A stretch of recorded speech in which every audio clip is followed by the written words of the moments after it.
Il ne toque pas la porte même à sa famille, mais il s'impose.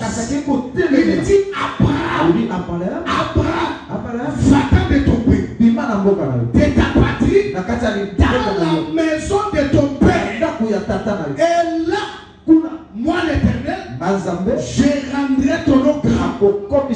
Ça c'était une promesse. Et je te bénirai. Je bénirai ceux qui te béniront. Et je maudirai ceux qui te maudiront. Toutes les familles de la terre seront bénies en toi. Oh, que Dieu bénisse la salle. Que Dieu bénisse la salle. Ici, Dieu créateur n'a pas toqué la porte de n'importe qui. Ici, vous devez d'abord comprendre ceci.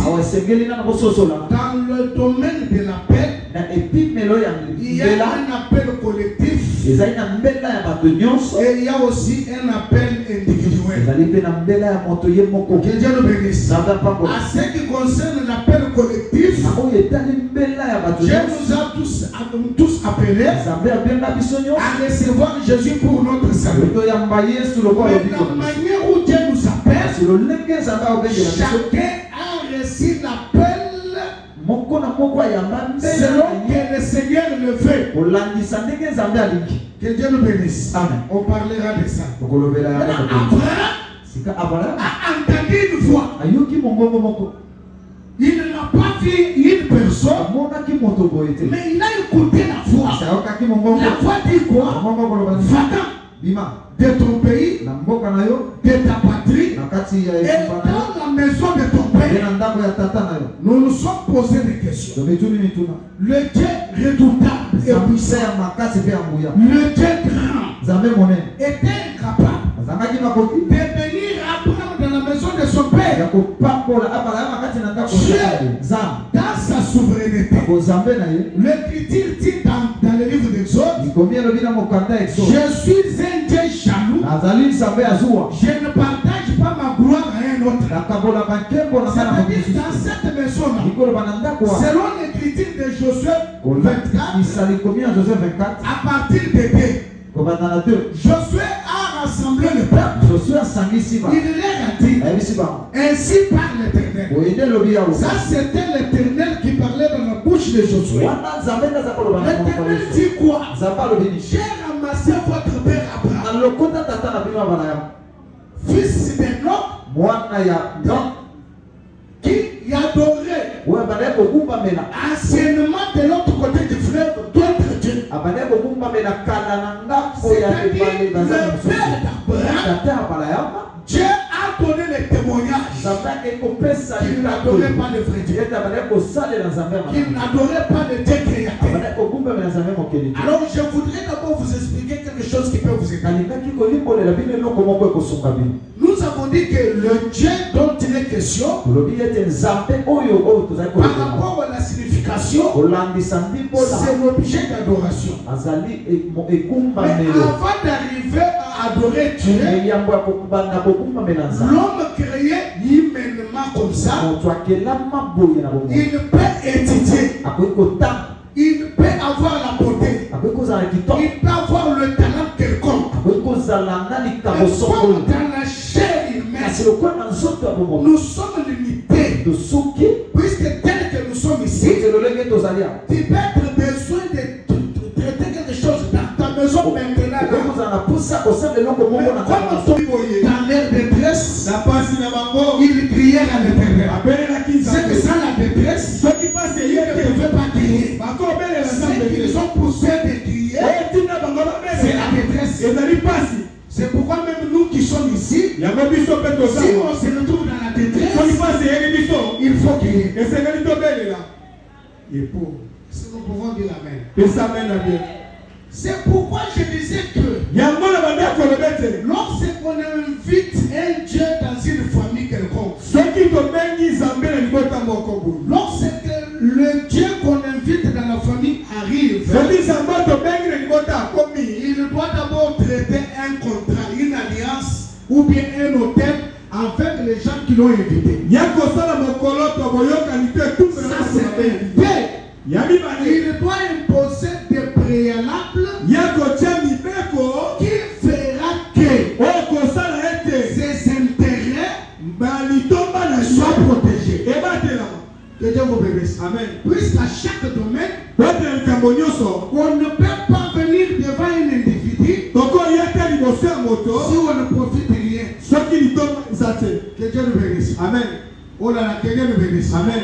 Qu'on se dise la vérité. Aujourd'hui, notre pays est contre le Rwanda. Alors, si le Rwanda n'avait pas un profit chez nous, il pouvait nous dire au revoir, il pouvait aller. Mais s'il persiste, il voit ses intérêts. Il a en train de profiter quelque chose. Est-ce que vous êtes là? Amen. Il n'y a pas de contact inutile. Remarquez, Dieu crée l'homme, il prend le vertige. Il donne à l'homme. Il prend la dominance, la prééminence. Il prend la domination, la souveraineté.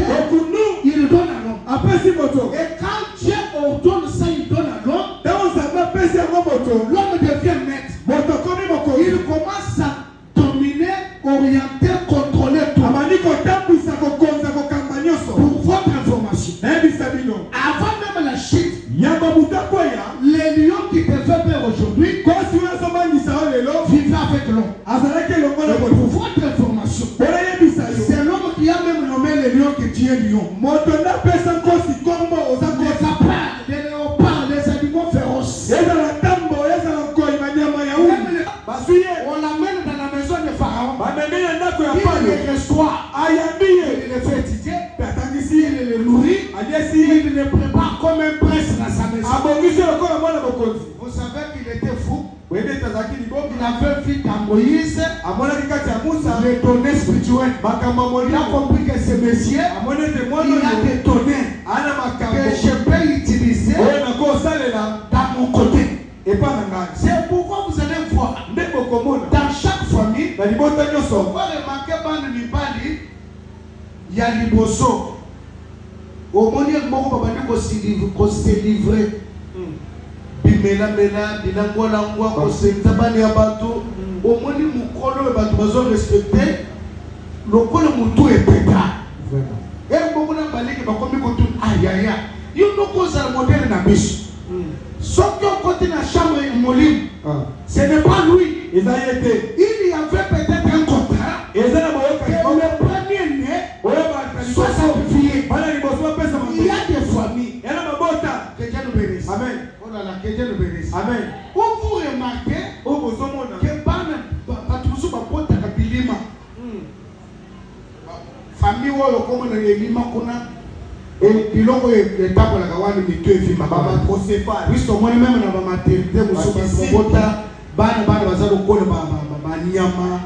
vous ne pouvez pas regarder ça. Pourquoi je dis ça? Si mon père vivait peut-être à Chimbulu, mais aujourd'hui je ne suis pas là-bas.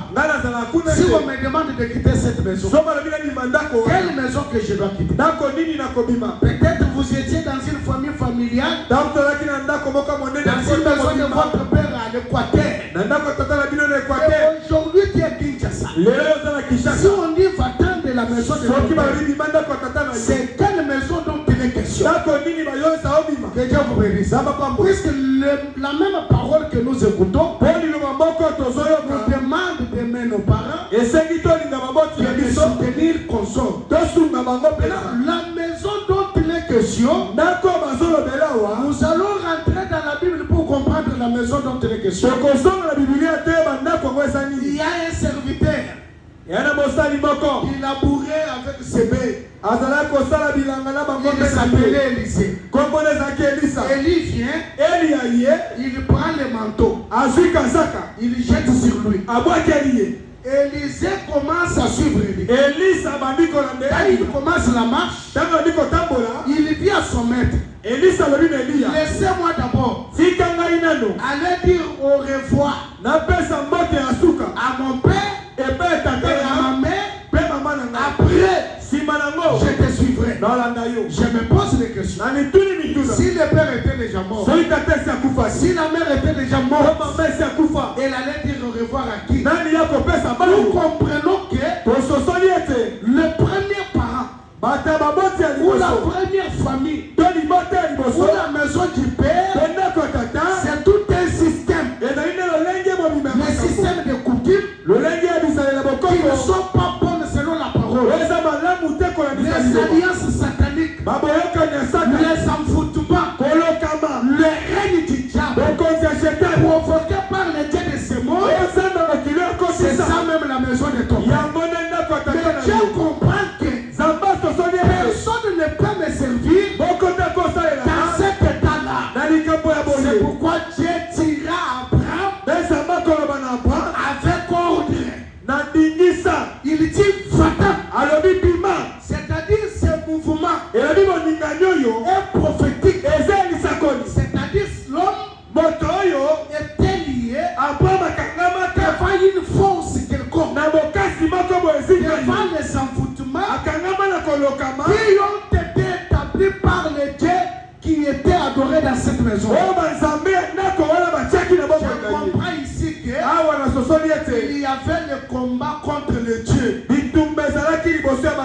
Dans le monde spirituel, quand quelqu'un a la sorcellerie, il est commandé par un être spirituel. Lorsque quelqu'un a le Saint-Esprit, il est sans la soumission, sans la obéissance, sans la spiritualité, tu es zéro. On obéit même là où on n'obéit pas. Ça, c'est qui fait la force, c'est la spiritualité. On acclame pour Jésus. On acclame très fort.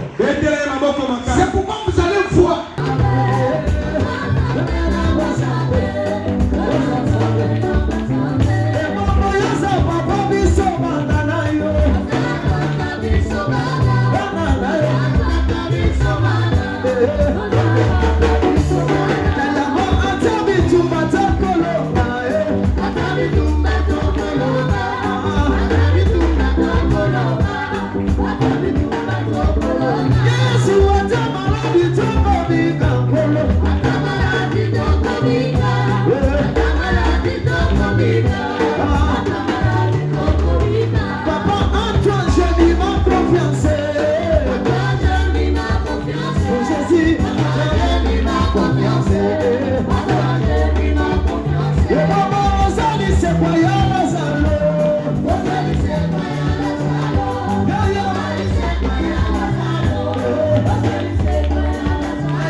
Masusa